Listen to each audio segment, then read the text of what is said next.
All right, hello and welcome everyone. We're so glad that you're here today to join us for Looking Beyond the Label, How Aligned Are K-12 Instructional Materials. Just a couple of housekeeping notes before we get started. If at any time you're experiencing technical difficulties, please use the raise your hand function available on your control panel. If you have any questions throughout the presentation, if you'd like to engage in Q&A, please enter those in the questions box or in the chat box, and we will address them either as they arise or at the end of the presentation, depending on the material. And with that, I would like to introduce Rich Long, who's the Executive Director of the Learning First Alliance. Thank you very much, and I want to add my voice of welcome to everyone for joining us today, and those of you who are downloading this, as it is really a critical topic that we're touching on today. The Learning First Alliance is made up of 14 organizations: teachers, parents, school board members, superintendents, parents, counselors, technical educators, professional learning communities, and others who are working to improve public education. Part of what we have just done is today released a paper, and I'm going to refer to that, and that paper is Where We Are and Where We're Going. And it is the result of a 5-week-long discussion among the people in the community of LFA who are working in schools, state departments of education, and reflecting what we need to do in order to fully implement the standards that are related to having kids become college and career ready. In this process, one of our findings is, and why we are then working with Ed Reports, is the realization that the selection of curriculum is absolutely critical and is an ongoing problem on the implementation of the standards. Standards are being implemented in a shotgun start, so decisions made today in a school in related to curriculum or for this year are going to have to be changed next year because the kids who are coming up from grade to grade are going to have more and more of a background. Well, who makes these decisions? Where do they get information? Today, working with Ed Reports, we're hoping that you're going to get insight into one of the nationally acclaimed organizations that are looking at curriculum and how it works with getting kids college and career ready. And we're hoping today that in this process you'll get a greater insight both into the complexity and into the results, because Ed Reports has done a thorough job looking at what's effective and what can be effective in how you apply then your instruction. I'm pleased to introduce Eric Hirsch, the Executive Director of Ed Reports, also Jody Garino with the Orange County Department of Education, Era Jackson of the Office of the Superintendent of Public Instruction, and Jessica Prayer of the Elizabeth City Pasquo-Tank Public Schools of North Carolina. And Eric, we're looking forward to learning more about how you do what you do, but more importantly, what you've found, so that everybody doesn't have to go out there and reinvent the wheel for themselves. Eric? Great. Thank you so much, Rich. And part of why we have Jody, Era, and Jessica here is I am just in the fortunate position, like all of us should be, to continue to learn from practicing educators who are out there working with kids every day. And so it's Jessica and Jody's hard work in conducting these reviews with us trying to create some guidance and structure to it, which is part of what make these results so applicable in classrooms and in districts and in states across the country. If you advance to the next slide, I'll quickly run through our agenda, which is just telling you a little bit about Ed Reports and what we are trying to accomplish here in our nonprofit that's only about 1.5 years old at this point. We'll walk through, as Rich said, the reports, how you can access those, some of the indicators we're looking for, and make sure you really understand how we've engaged educators in the review process. And ideally, that will save some time as we know districts pilot and look at review processes as well. We'll talk a lot more about using the reports and give some good examples of what we've seen to date in Orange County and in Washington State. As well as talk a little bit about how to get involved if you're interested in reviewing, learning more about our work, or just providing us feedback in terms of materials that you'd like to see reviewed, or how you think we can do our job better. So with that, if you could go to the next slide, and the one after that. Thank you. I often think about this quote, which is from the KA Publishers Criteria that was put out by the Council of Chief State School Officers, Achieves, NASB, and a host of folks to help publishers think through what should be in instructional materials that may be aligned to the core. It's one of the, aside from the standards themselves, which serve as the foundation of what we're looking at, the publishers' criteria, learning progressions, et cetera, are critical to how we've thought about our indicators and how we go about our work. And where this quote really resonates for me is it talks a lot about joint responsibility of publishers to create quality materials, but also on the market to demand it. So we know there are a lot of publishers out there who are working hard, putting out materials for materials that were out before the Common Core state standards, really reflecting on those standards and how they may be able to refine and revise their products to achieve those. And we certainly know that a lot of publishers have a lot of capacity to do so.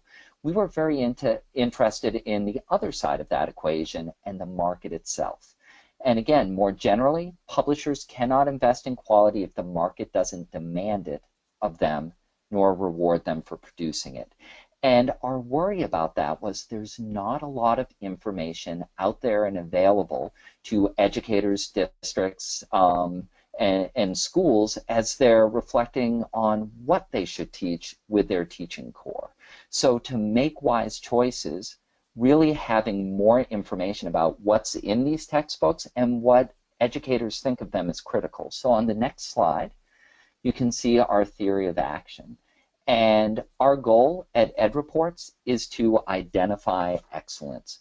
Our hope is by using practicing educators, those who are with kids every day working hard and are the ultimate users of these products, we can identify review criteria, and we can conduct review processes by educators for educators to help them make informed decision and hold up that other side of the equation around the market.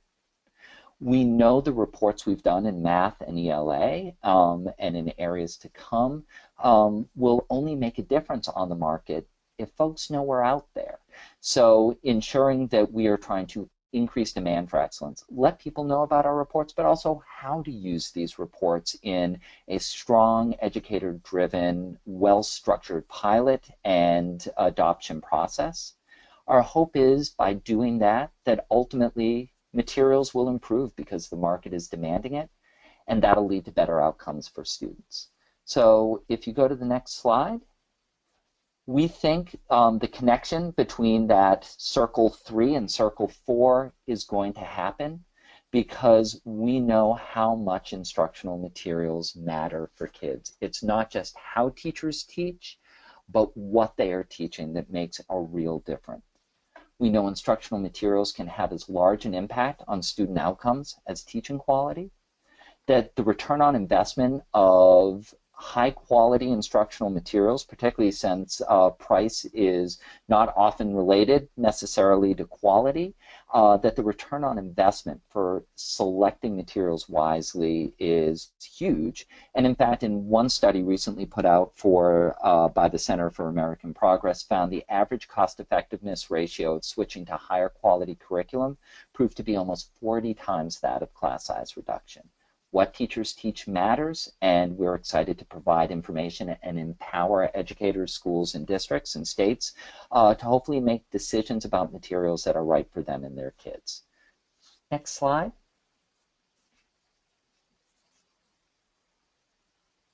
Part of why we've thought about that demand equation side of the equation too is because of what we've heard from educators themselves. Ultimately, survey data has shown that 90% of districts still, years after the Common Core, are saying finding Common Core aligned materials is a challenge, and we know many educators are working on creating their own materials, in part due to that frustration.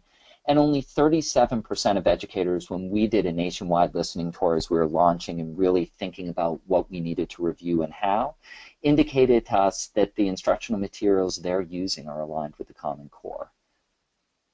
Jody, I know you're in Orange County working with many districts every day and can probably speak to this need better than I. Absolutely. Thanks, Eric. So in Orange County, we're in California, and we have a state list of over 20 adopted programs or approved, state-approved programs. And one of the biggest challenges that I see is that districts don't have time to be analyzing and sifting through over 20 programs to even winnow to think about, well, which one should we even consider? Like 20 is just too many. So thinking about tools and resources such as ed reports that could really help districts narrow that lens from over 20 to something manageable is really important. Jessica, you being a practicing teacher right now, and one giving so much of your time to us at Ed Reports as a reviewer, what do you see as a classroom teacher, and anything you think about this, this pressing priority? Definitely. Thanks, Eric. So from the school level perspective that many teachers are facing across districts and within schools nationally, having the instructional materials that are actually aligned, what's in front of us right now that we're using to teach and meet the Common Core standards. As an educator, when we have those resources that match the standards, it allows us to plan instruction that enables us to scaffold the need for our students. Currently, the materials that we provide don't allow that. So teachers are spending countless hours searching for resources to make them fit, when if we had those aligned materials, they'd be able to tailor their instruction for our students. And as an educator right now, thinking of the workload that we already have and having to find those materials and resources on top of it, it's a challenge. So, you know, going back to that bullet, 37% of teachers nationwide believe that the district or school instructional materials are aligned. Knowing that and seeing it, it's definitely true. And with Ed Reports, it allows us to have those tools that are aligned so that we are able to flexibly enrich and scaffold learning opportunities for our students. Thanks, Jessica. Era, any thoughts given the kinds of questions you're getting every day from districts in Washington State? Hi, yes, thank you, Eric. We get a lot of questions about which materials do I choose? And Washington State is a local control state, so every district, along with their board and stakeholders, choose the curriculum that is the best vehicle for them to reach our standards. And so a lot of districts, they call each other to find out what they chose because they want to have a partner in that learning or get personal recommendations. And the two tools that we have been using up until just a few weeks ago when you released this new report was the IMET and the EQUIP rubric, both from Achieve and other organizations, to really say you need to look at the materials, you need to see where they're meeting the different points of alignment towards the standards. And I would just reiterate what Jody said, is that they don't have the time. Being able to pull together a group of stakeholders, teachers, and district employees to actually sit side by side for a what are the pros and very long process that not a lot of people find time to be able to do. So a lot of what we've been doing is putting people in touch with local districts that have chosen curriculum. But for my office, we're not able to recommend anything. But I think with your new Ed Reports, and we'll talk more about it, really lends lends a path for people to really see what is working and what is not working if they don't have a school that they can call and get good answers about their chosen curriculum. That's great. Thanks, Era. And we've benefited so much from great tools like the IMEP and Student Achievement Partners, the Equip rubric from Achieve, and use that as we created our own tool. But again, they're tools, and certainly what we've heard a lot, which echoes all three of you, is going from having the tools to building the house of what one selects is really time-consuming and hard. So having a leg up and some help can make a big difference. If you go to the next slide, you can see where we have been trying to help to date. As Era just mentioned, we most recently released our inaugural grades 3 through 8 English Language Arts reports. We have our K2 review tool, and we're starting to review K2 as well, and are starting to work on what are our criteria for high school in English Language Arts. We've been spending the most time in K8 math, where we have 133 reports up and counting, more to come. And we launched earlier this summer our inaugural high school reports, which looks at 3 course sequences of algebra, geometry, algebra 2 in a single report, or integrated 1, 2, and 3. Again, and whether or not the standards are met. And to do this work, we rely on a tremendous number of educators who have applied and are so giving of their time. They know the standards, and we are excited to work with them to train them on our tool and evidence guides. And we now have over 200 educators from 46 states and DC who have or are currently reviewing for us at EdReport. So a real good diverse group who are teaching a diverse set of kids and can really lend that in the classroom perspective to what's in these materials. So next slide, and the one after that. So in sharing a little bit about our reports and our review process, we start off by doing a listening tour, calling experts in the field, stakeholders, all those groups to learn what they're hearing from the field in terms of need, what alignment looks like, what is emerging and seminal research that's out there that we should put in front of our educators as they think about what is the EdReport's review criteria. I already mentioned the IMET and Equip, and we look at the roughly 18 states that have adoption processes and really try to see what we can learn from those processes and tools, and try to ensure that as we build our tool, we're building off of some good experience and knowledge from these processes. Across our math and our ELA tools, we have some similarities. We use a gateway system. So unless you pass or partially pass our first gateway, we're going to stop our review before getting to gateway 2, and then you need to pass gateway 1 and 2, which together look at alignment with the standards and whether or not the instructional shifts necessary to make Common Core or any college and career ready standards work for kids and teachers. Unless you've passed those gateways, we don't look at usability.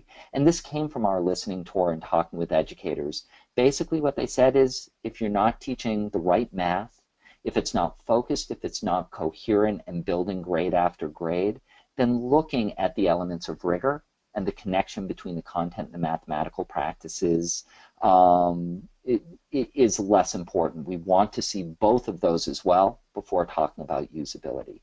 You can see in the picture there are gateways for English Language Arts, where we're looking at text quality and complexity in alignment with standards, and then assuming it meets or partially meets that criteria, going into building knowledge with text vocabulary and tasks. And again, regardless of the standards in your state, we feel like because we're not just looking for the presence of standards, we are, but we're looking at those instructional shifts The evidence we gather and these reports are going to be helpful to educators everywhere. No matter what your standards, what kids are reading matters, and we worked really hard with our ELA reviewers to gather sufficient evidence to really help inform and empower the field as they're making their selection decisions. If you go to the next slide, you can see a little bit of information about our review teams. They all have at least 4 educators on them, serving in classrooms, districts, or states as instructional coaches, administrators, or classroom teachers. One of those members is a lead reviewer. That lead reviewer works to coordinate the team and also meet weekly with calibrators and other leads to help address problems of practice, etc.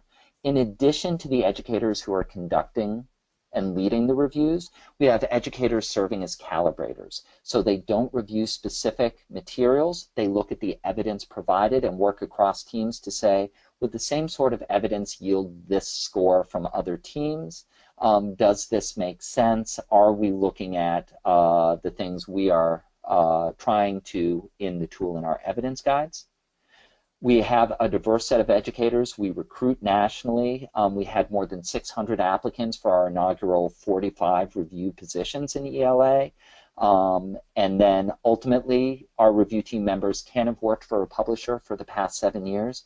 And we want to make sure they're not using the curriculum they review because we think it's essential they don't come in with biases, positive or negative, based on their own experience. So we have them reviewing materials that they haven't utilized in the field. If you go to the next slide, you get a quick sense of the process. Once we've trained these reviewers, 25 hours face-to-face plus a host of time virtually, working together to understand our review tools, our evidence guides, and making sure we know all of the educators we select understand college and career ready standards, but in our case, we really work with them to help ensure they can identify those standards in instructional materials well. The reviewers start by having a publisher orientation. We try to work in partnership with publishers. We purchase the materials that we're reviewing.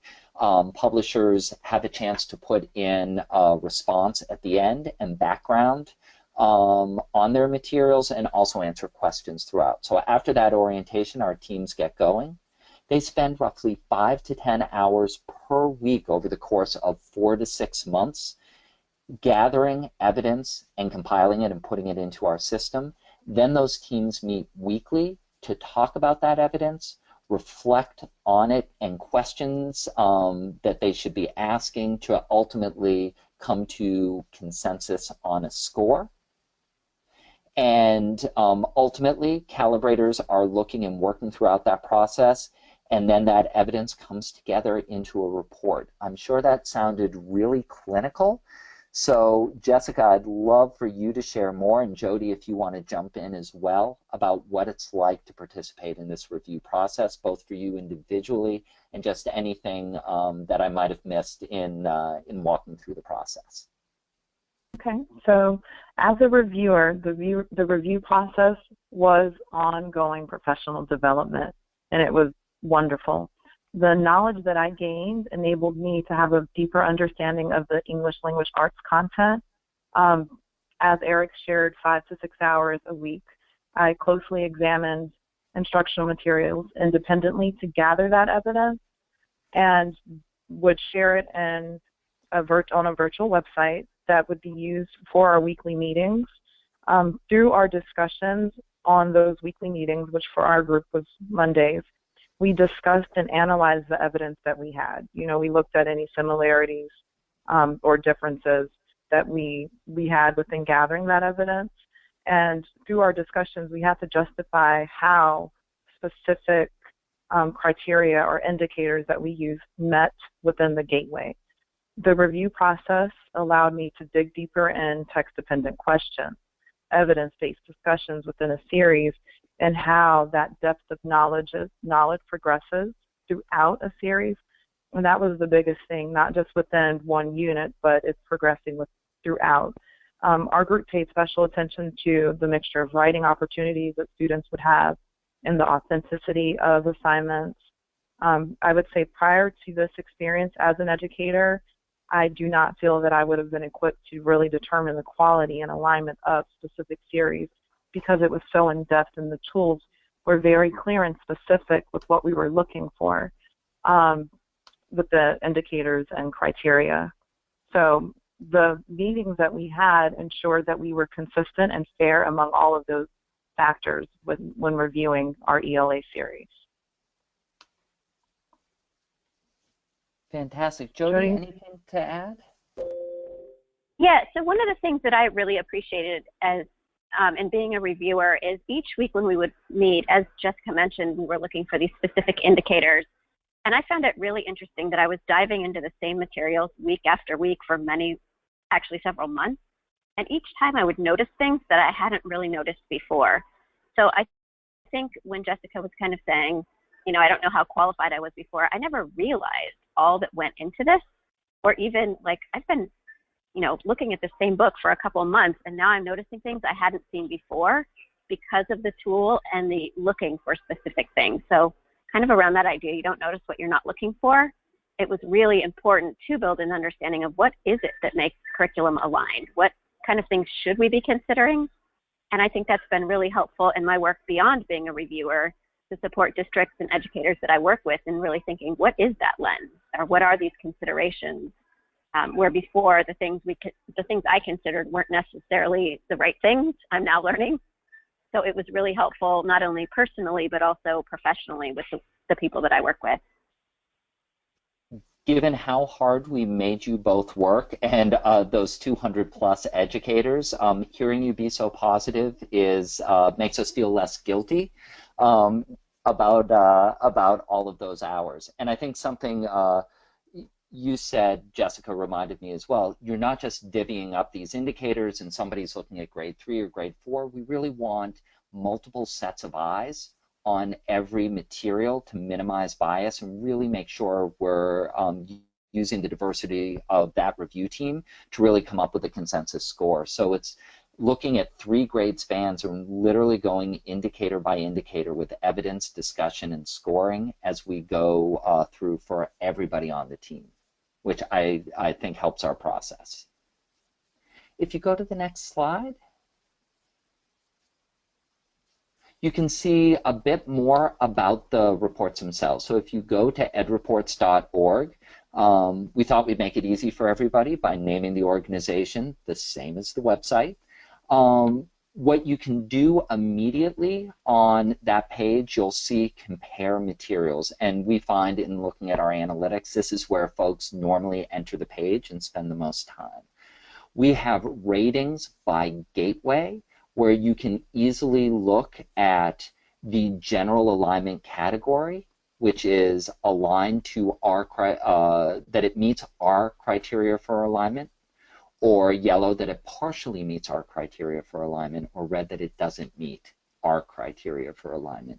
And this is a screenshot of our K-8 material. We also put the point scores so that it's easy to see how these things may or may not vary, and even to see how grades may vary in terms of how our reviewers found the alignment.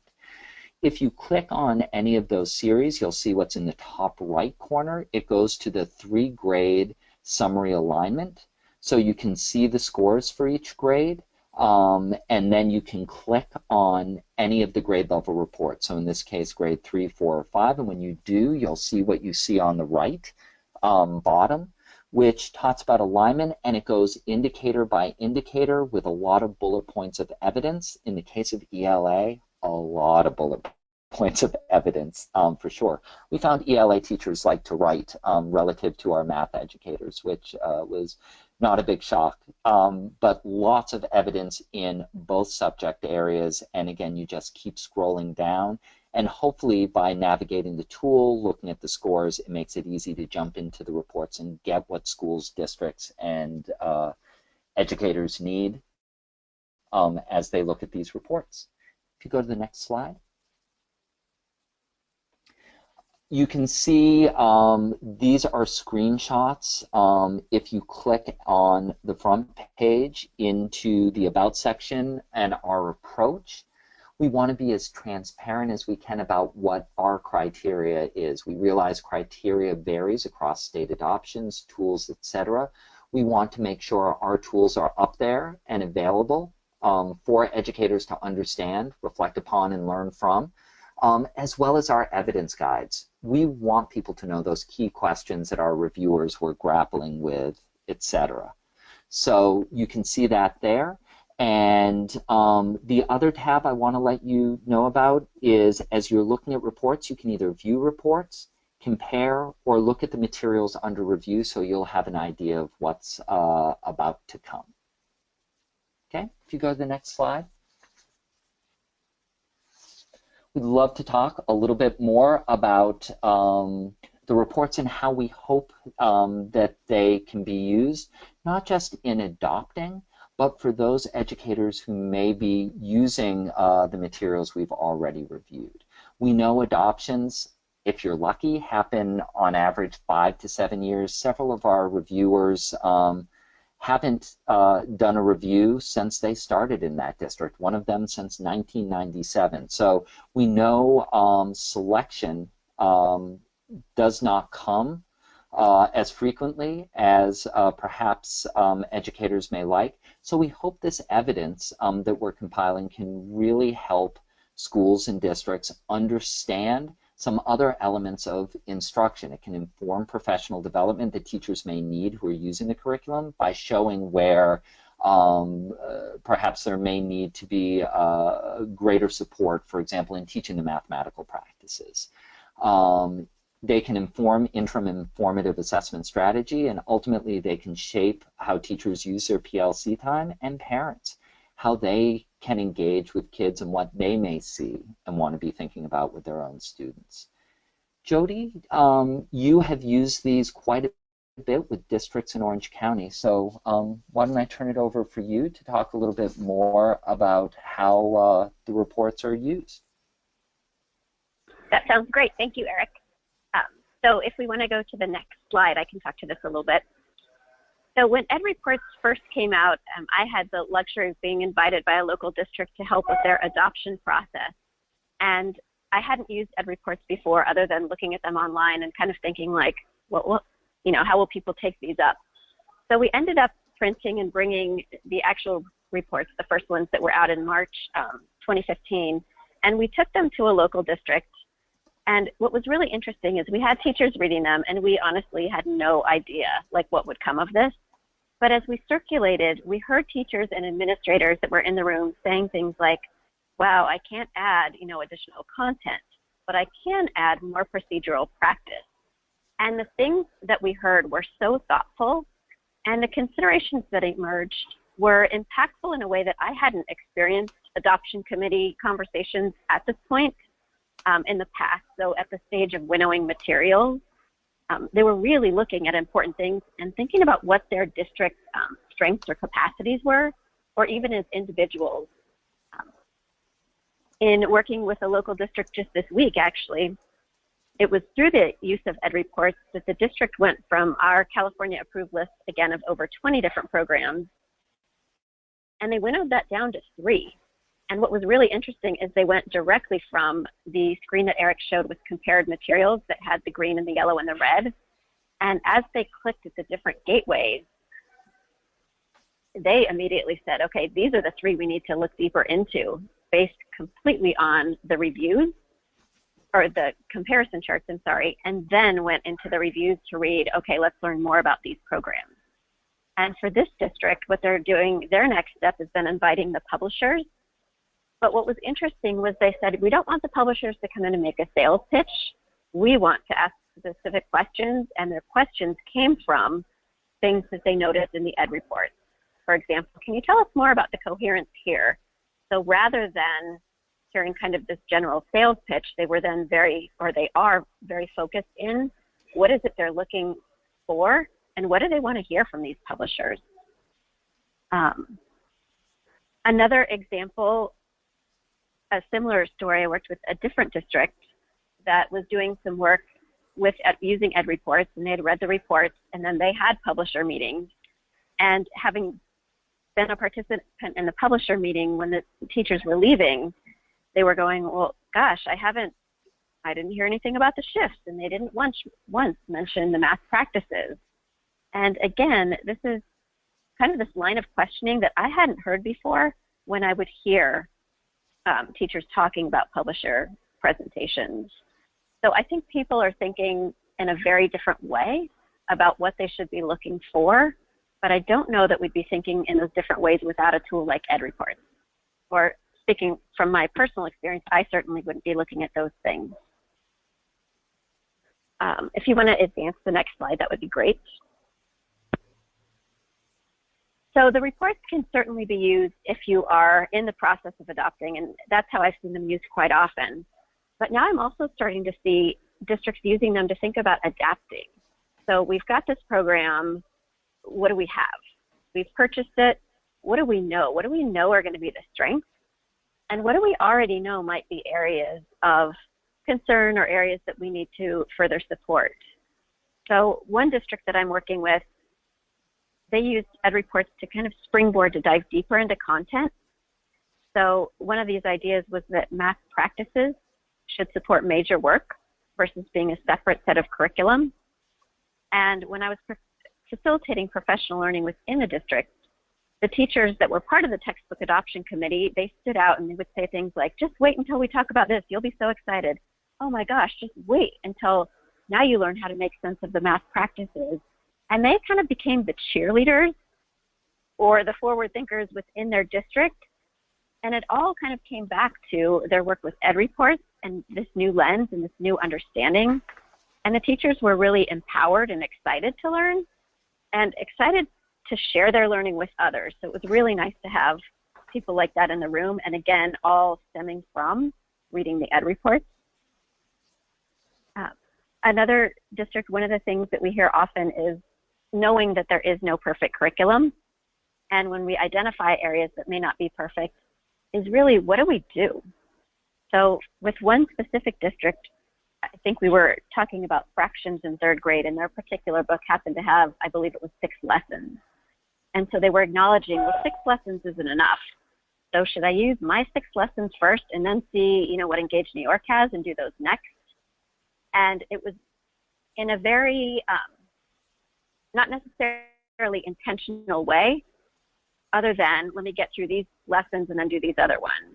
Where now when we're looking at the EdReports, we're looking at, okay, so what is the strength in that fraction unit? What things does it have that we want to make sure we use? And what exactly are we looking for? And how do we find those things in other materials as opposed to just doing, these 6 lessons and these 25 lessons? So that's been helpful. A third district have adopted a program that when they were reading the EdReports, it mentioned how the program wasn't necessarily strong in coherence. And I heard teachers saying things like, well, how do we make it more coherent? And then we're not even sure what coherence means. We're not even sure we know how to do that. Like, what does coherence look like in a curriculum? And this was really nice because also in the deeper reports where it gives the evidence, it would actually have examples of here's a really nice place that a program does this. So it would help teachers look at like, oh, that's what it looks like to align a content practice and a standard practice. Or, oh, that's what it looks like to have materials that are really supportive for teachers to help kids construct viable arguments and critiquing the reasoning of others. So even once districts or schools have adopted, there's so many valuable ways to use EdReports. And I mean, I'm sure there are other ways that I haven't even yet seen people use. But it's made a tremendous impact in my work and in the schools and districts that I work with as they've used the tools. And each time I'm surprised with more things that I learn of ways to use the tools in the reports that are really eventually all impacting student learning. Thanks so much, Jody. Era, how do you hope districts in Washington will use our new ELA reports, and what are some plans and thoughts, especially now hearing how Orange County has used the reports in math? Right. I'm very impressed with Orange County's usage of the reports.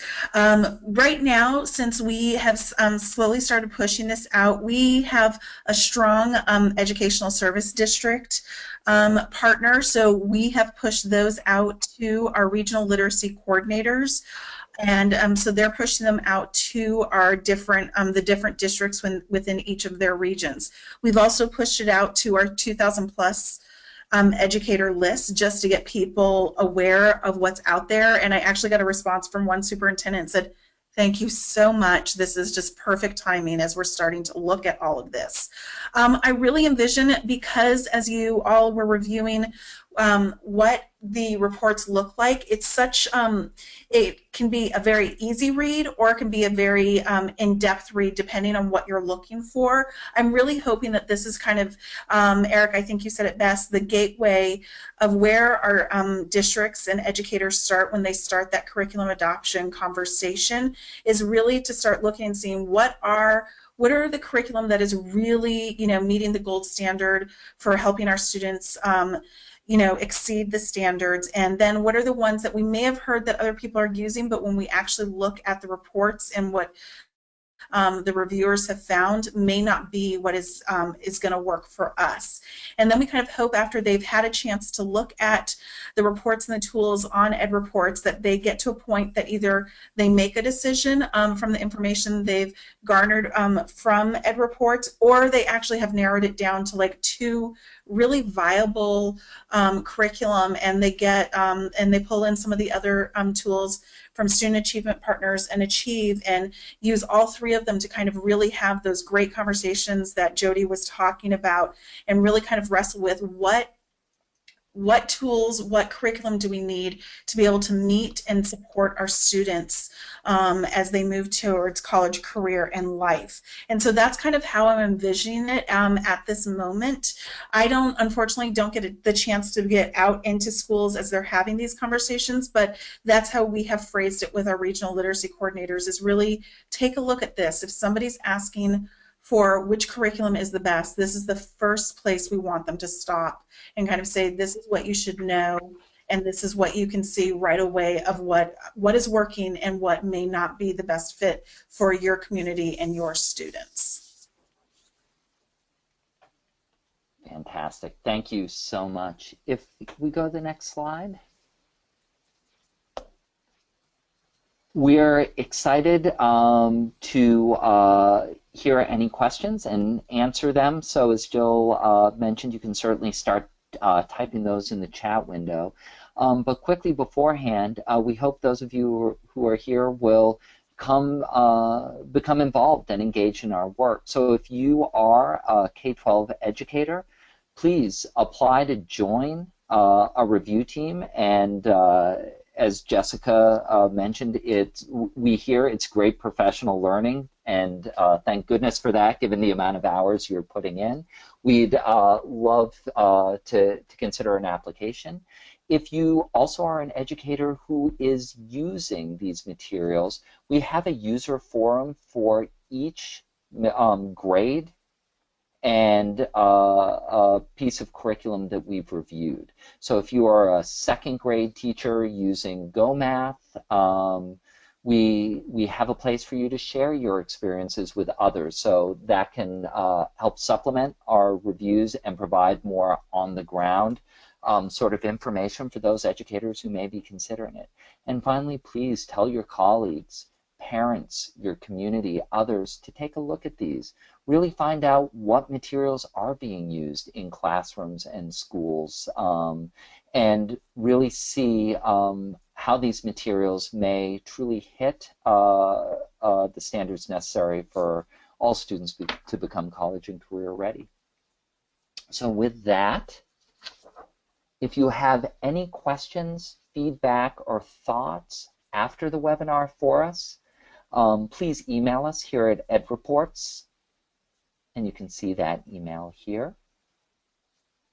And if not, please, again, in the chat function, ask any additional questions, and also share with us what have you learned here that you can bring back to your colleagues who you work with in terms of how these reports could be used. Since I don't see a question right in the chat window, let me ask one for you, Jessica and Jody. Why did you sign up to be a reviewer and put in the time? You didn't know it would be a great professional learning experience before you jumped in. What was it that really led you to become a reviewer? And let me throw in a side question with that question. What do you, what's your perspective on having educators as the reviewers? Sure, I'm happy to start with that, Eric. So I became a reviewer because I was curious. So I read the reviews, or I watched how they were used in our local district, and wanted to know more about, like, how do they do this? How do they come up with this? And what does it even look like? So it really, the reports made me curious. So I wanted to be a reviewer so I could learn more about the process. I knew I would learn from it, but I didn't realize the magnitude of what I would learn from it. So I completely appreciate that opportunity. And I'm also working with a teacher right now who has just become a reviewer. And I think the professional learning that she is getting, like, we're having different conversations now than we had in the past. Like, as I'm working with her outside, not as part of ed reports or her review work, but I work with her just in terms of math and staff development and coaching in her job. And it's been interesting because we've had different conversations already than we had in the past, where she's using some words that I can tell, like, oh, that came from ed reports.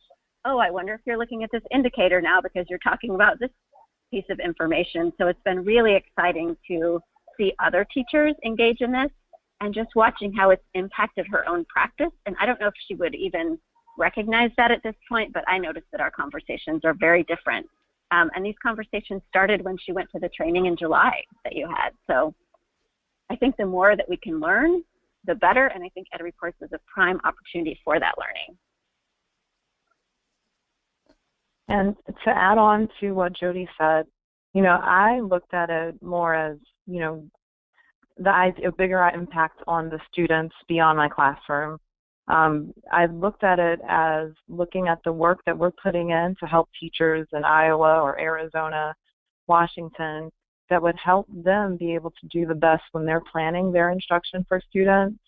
The idea that it was reviewed by teachers for teachers was really important to me, and being able to have that opportunity to do that was one of the reasons why I was excited to join Ed Report. Like Jody, I shared the same opportunity with a fellow colleague that teaches at high school, on the high school level, and you know, I shared, you know, all of the opportunities that Ed Reports has allowed me to do within the district and nationally. But more specifically, the one thing that I shared with him is when you look at the work, you're looking at it with a new pair of lens. So from the school level perspective, although we haven't had any textbook adoptions since I've been teaching in my school district, it just gave me a way to look at the work that I give students and look at the resources that I have differently to see how I could, you know, adapt it to make it work. So I was excited to join it because I just saw that it was groundbreaking, especially when looking at the reports that came out, giving that awareness. That awareness is key when teachers and on the district level, they can look at series and textbooks for that alignment. So I was just very excited to be part of this opportunity. Thank you both. It is so heartening for us here to hear the kind of impact this has had on you professionally, as well as it helping the field. I guess the last question I have is, Era, Jody, and Jessica, each of you are in states that have refined the standards a little bit. I was just looking at some of the math standards in New York that are coming out as they're revising. What are some of your thoughts about the application of the evidence in these reports in states that may not have Common Core in its fullest form and may have made state-specific changes where the three of you are? Do any of the three of you have some thoughts on that? I would say that for even the states, some of my Java likes are in states that have decided to either kind of go a different path with the standards or have refined the Common Core standards. I don't think their end goal has changed. I don't think that they want something different for their students. So I would say that this resource, these tools, are going to be a good are going to be used by them too. I'm trying not to name specific states at this moment, but I would say that they're going to be working towards the same goal that we are that are using the Common Core state standards. So I don't see, because everybody's going to want their students to be able to graduate and be ready for a career, or if they choose to be ready to go on to more education in college. So I think that this is going to be used by, regardless of what your standards are, people, districts, families, boards of education want good curriculum for their teachers and for their students. And if we now have another tool and evidence that shows this is going to get them there, I can't imagine any of my fellow Java-like saying that this isn't the curriculum we want to put in front of our students. So I think it's going to be a win, regardless of what standards you're using at this moment. Jody or Jessica, any additional thoughts? Thank you, Era, so much.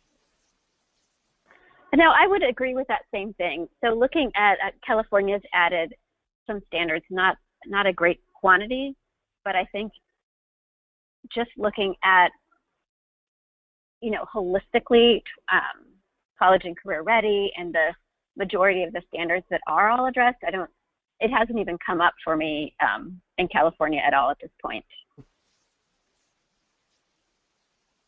And I do know that North Carolina is looking at revising parts of the ELA Common Core standards. From the school level perspective, with the Ed Reports tool, the criteria is of high quality. So with districts across the state of North Carolina, having a tool like Ed Reports will allow them to make a better informed decision. Although the standards may change slightly, the tool itself stands alone. So I would definitely say that Ed Reports will be a great tool for districts to use. Thanks. And again, it's in part the kinds of evidence you and your colleagues are gathering. We hope are things that go beyond the individual standards, although they certainly discuss it and encompass it. And again, are things that are good and important to know about any instructional materials that folks should be looking for. So thank you so much, Era, Jody, and Jessica, for finding time in your ridiculously busy schedules. And thank you, Rich and Jill, and everyone on from the Learning First Alliance and out there who attended and downloaded. Thank you for your time and letting us share some of the work we're doing, and we're excited to get feedback and learn from it. So please email us and go to edreports.org, and thank you.